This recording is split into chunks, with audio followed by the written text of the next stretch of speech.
Here's a demo of the Freight Management module. When you click on that icon, you land directly on this nice Kanban view for almost all the direct shipments. So here are all the shipments. You can go ahead and navigate and see all the house shipments or all the master shipments or all the shipments of all types. The module is very simple. It has only 3 menu items. So here you can see the main services that you provide as a freight forwarder to your customer. Ocean services or air services. You can also see the configuration where you can add as many ports as you want. The vessels, the airlines, the intercoms, the packages, and the move types. So let's go ahead and create a new shipment just to show you the workflow. For this video, let's take the example of house. So you can now click on create, and let's go ahead and create an import shipment for ocean. You will see that the form is dynamic and it's automatically displaying the fields that are necessary for an ocean import. And you can see once I change the selection, almost all the fields are changing. So let's go ahead and create, for example, a full container load shipment. And let's then select the shipper and the consignee. Let's say the consignee is Gemini Furniture and the loading port will be in New York and discharge port would be in Dubai. So we are importing a shipment from New York to Dubai, and the shipping line will be who will be the shipping line?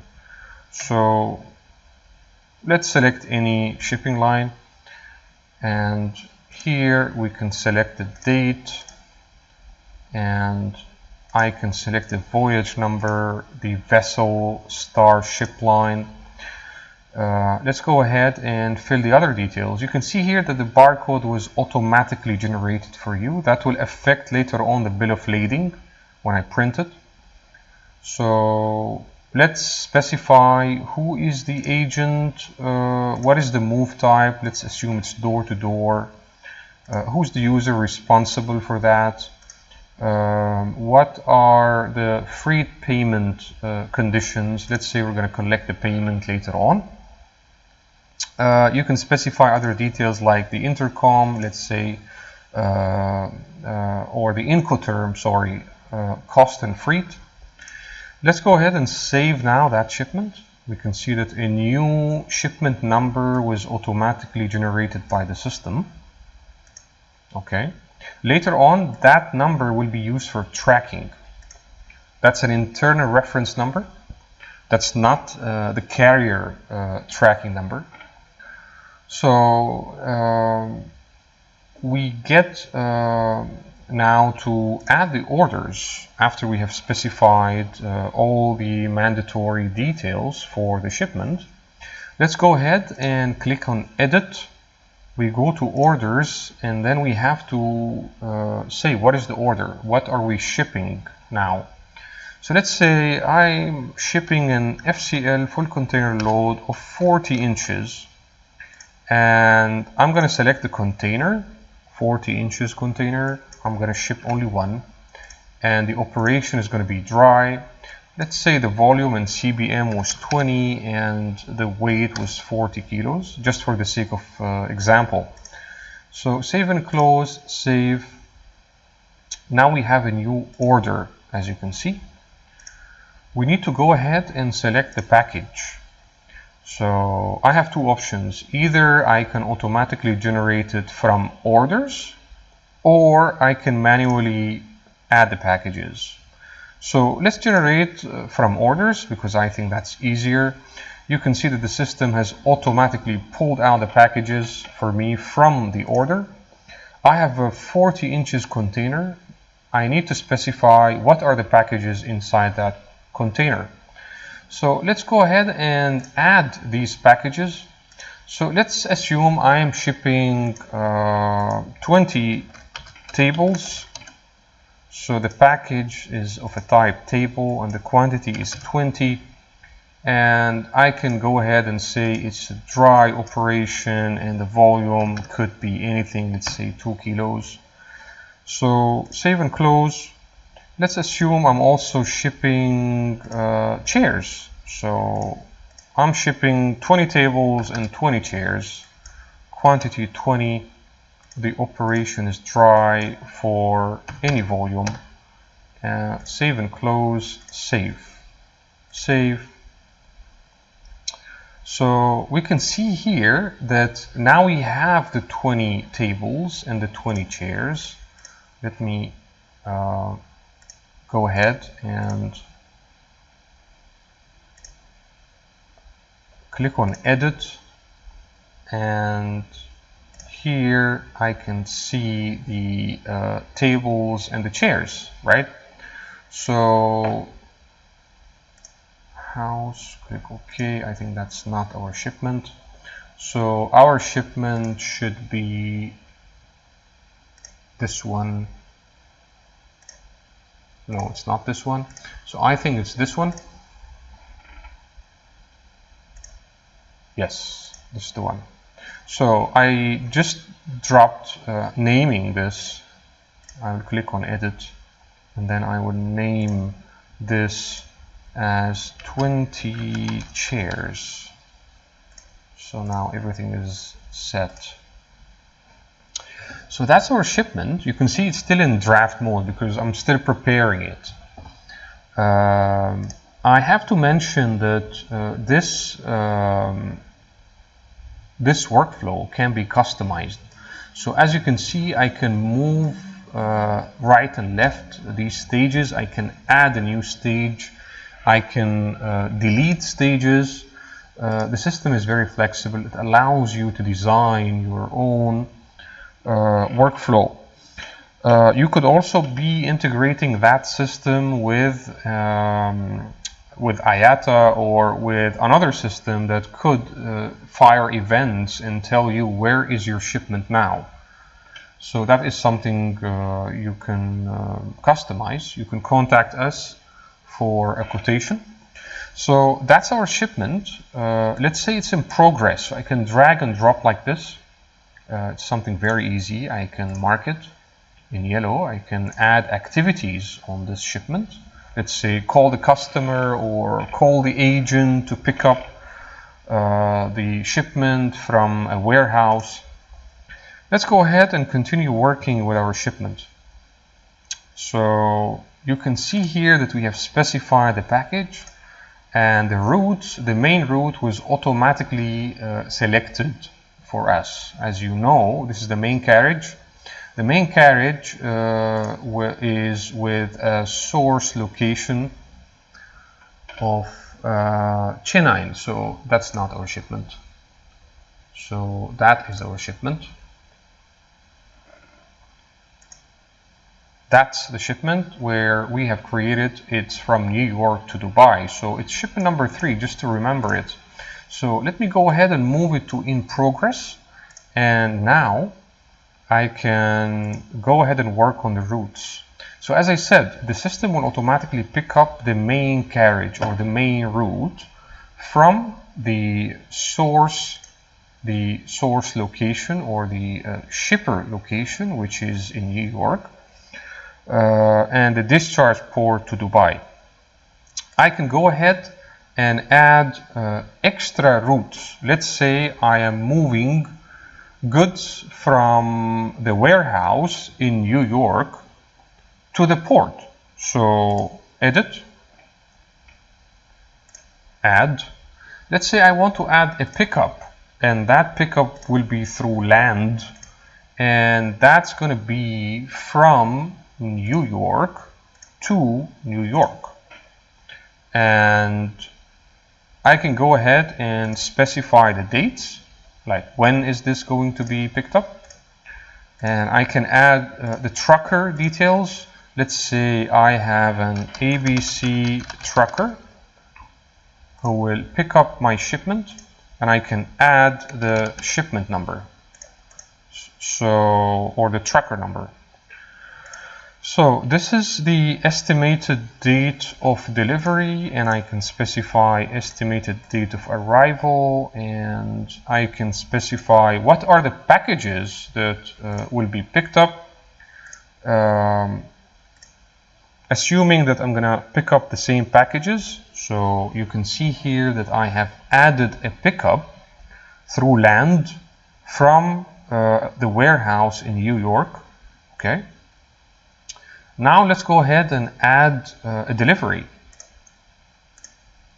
So I want to deliver through land from Dubai to, I can specify the address, by the way. Let's say I can create a new address and say, okay, so that is a warehouse of a customer.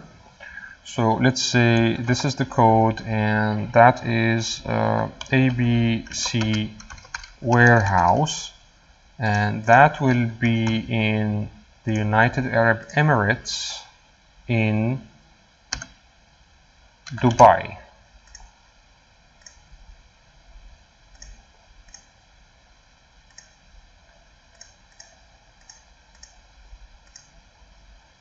Okay, let's specify any date and specify any trucker, and then save and close.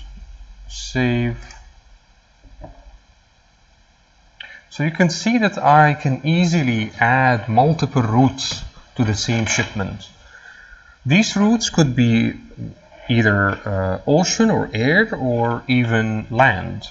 So you can design the routes of your shipment. You can combine them, as I have done here in this example. Now we need to specify the services, but these services are on the route level. So for each route I need to add a service. For the sake of example, let's say I have here an ocean service that I need to charge my customer for. So here I need to specify, let's say that is, who's the vendor of that service? Let's say company 1, and I want to ask them to provide an ocean service. That company could be your agent, by the way. So I will say this is an ocean service, and I can specify the currency, so I can pay in multiple currencies in case the agent was outside your country. Let's say that I'm going to sell that service to the customer for 500, and the cost is only 200. By the way, this is going to affect your profitability and your vendor bills, your cost. So whatever you put here is going to reflect there on the accounting tab that I will show later on. So you have to be careful. Save. So I added the main service, which is ocean service. That's the primary route of our shipment. And I can also add a pickup service. I can specify who's the vendor, and do we have a pickup service? No. So let's define that. We can easily do this. Pickup service. I can create it. Pick up from warehouse in New York, and that could be in any currency, could be in US dollar. The sale price is 600 and the cost price is 150. So save and close. Save. As I said, you can add as many services as you want. You can add custom clearance service, for example, if you want to charge that to your customer, or if you're in charge of doing that. you can go ahead and go to services and just add the customs clearance service,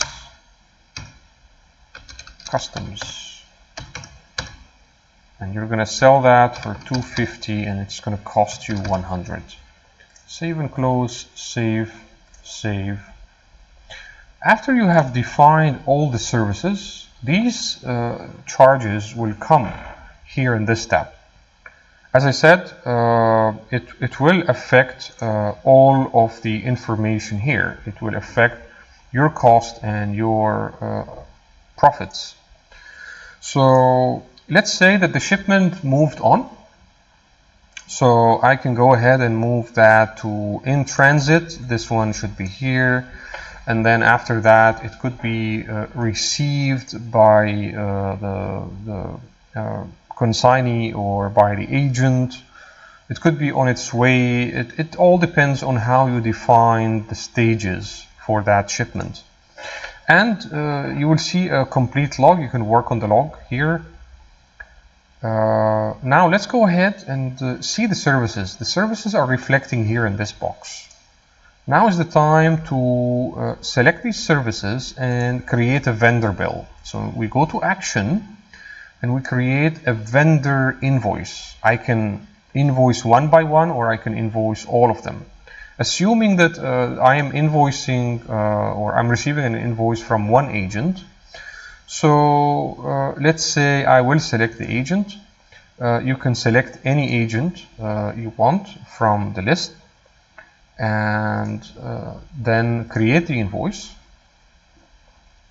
You can see that the system has automatically created a vendor bill and has fetched the prices that you defined for each service. So now if you go and check your shipment, you will see the reflection of these figures. You will see that you have 450 vendor bills, and these are payables. There are no actual payments yet. Let's go ahead and you can see the vendor bill here. Let's go ahead and create customer invoices. Assuming that the shipment arrived and you want to invoice your customer. So you can select all these services and you can go to action and customer invoice. You can decide to invoice for example, for the sake of this example, you can invoice the consignee because that's an import shipment. So let's say the consignee is Azure Interior and you select what are the services you want to invoice. And here an invoice was automatically created for you. And that will also affect this view. So these are the expected bills from the customer. These are the expected bills that we need to pay for the vendor. And here's your margin on the shipment level. Now, if we go ahead and record payments, you will see the reflection and you will see the amounts due here. So if I go ahead and let's say make a payment for this invoice, validate, and then register payment. Let's assume that we're registering a full payment, validate. All right, so you can see now all the payments you have made to your vendors or agents, and you can also see the payments you have received, the actual payments you have received from your customer, and you can see the margin and the actual amounts due. You can also look at your profitability from this nice view that we have designed, where it can show you all the shipments in a nice tree view, all the expected payable, expected receivable, and the actual margin. So you can see it on a very high level. You can for sure go ahead and print customer invoices using Odoo default invoicing module. Now I want to show you shipment tracking. So let's go ahead and pick up a shipment with some tracking data. Let's go back to our house shipment, which is number 3, this one. I want to show you this tracking tab. So we have designed that tab so you can manually add your tracking data. Ideally, in a real-life scenario, you'd want to integrate this module with other systems, as I just mentioned before, whereas you can pull out events and you can throw it here. But assuming that you want to manually control tracking and know when to add tracking information, so you can go ahead and say, since that shipment is going from New York, let's say preparing, or first we will receive the shipment, received at operations facility, and that could happen on any date. And then again in New York we could say arrived at the port, and we could add the date. And now we can say in New York, we can say left New York port. So it's in transit, and you can specify a date. You can say now it arrived to Dubai, so arrived to Dubai on this date. As I mentioned, these are manual entries. You can add them at the time you want. Now let's go ahead and copy this house shipment number, and let's go ahead and check the website. If you go to the website,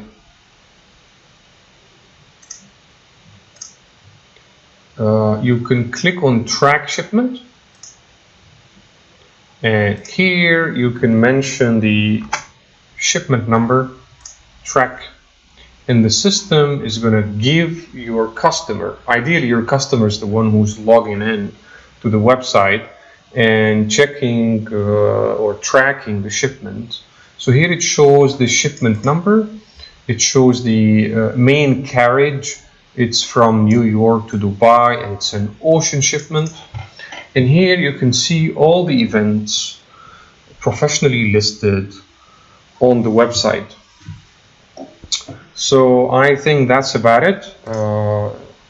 I have walked you through our freight forwarding module.